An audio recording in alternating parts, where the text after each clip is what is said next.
Pour utiliser tes données personnelles, une entreprise a besoin d'une raison valable, qu'on appelle une base légale.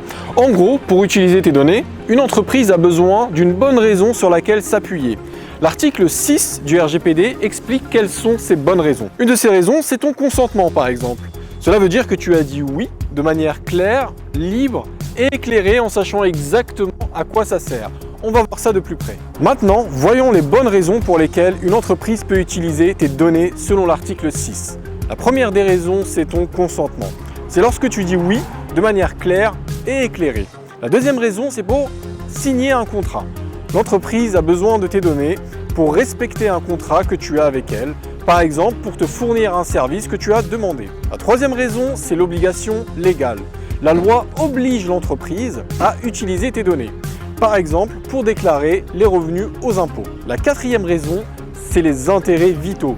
Tes données sont nécessaires pour te protéger en cas d'urgence. Par exemple, si tu es victime d'un accident, tes données médicales peuvent être utilisées. La cinquième raison, c'est la mission publique. Tes données sont utilisées pour le bien de tous, comme pour la recherche scientifique ou les statistiques publiques. La dernière raison, c'est l'intérêt légitime.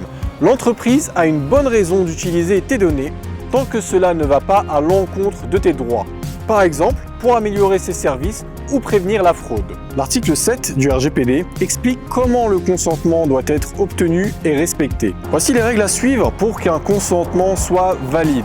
D'abord, il faut prouver le consentement. L'entreprise doit pouvoir prouver que tu as bien dit oui. Ensuite, il faut qu'il soit clair. La demande de consentement doit être facile et simple à comprendre. Et enfin, le droit de retrait.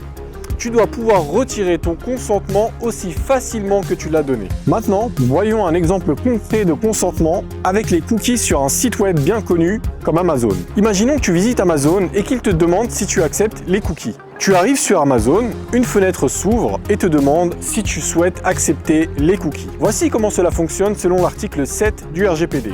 Amazon doit te dire clairement pourquoi ils veulent utiliser des cookies et ce qu'ils vont faire avec tes données. Par exemple, nous utilisons des cookies pour personnaliser votre expérience et vous montrer des recommandations pertinentes. Tu dois pouvoir dire oui de manière claire, par exemple en cliquant sur un bouton bien visible « Accepter ». Si tu changes d'avis, tu dois pouvoir retirer ton consentement facilement. Par exemple, en allant dans les paramètres de confidentialité d'Amazon et en désactivant les cookies. Enfin, si Amazon veut utiliser des cookies pour plusieurs choses, comme le marketing et l'analyse, ils doivent te demander ton accord pour chaque type de cookie. Par exemple, une case à cocher pour le marketing et une autre pour les analyses. Voilà, les articles 6 et 7 du RGPD expliqués simplement. Grâce à eux, ton consentement est respecté et tes données sont protégées. Si tu estimes qu'une entreprise n'a pas respecté ces articles-là, tu peux toujours faire un courrier à la CNIL.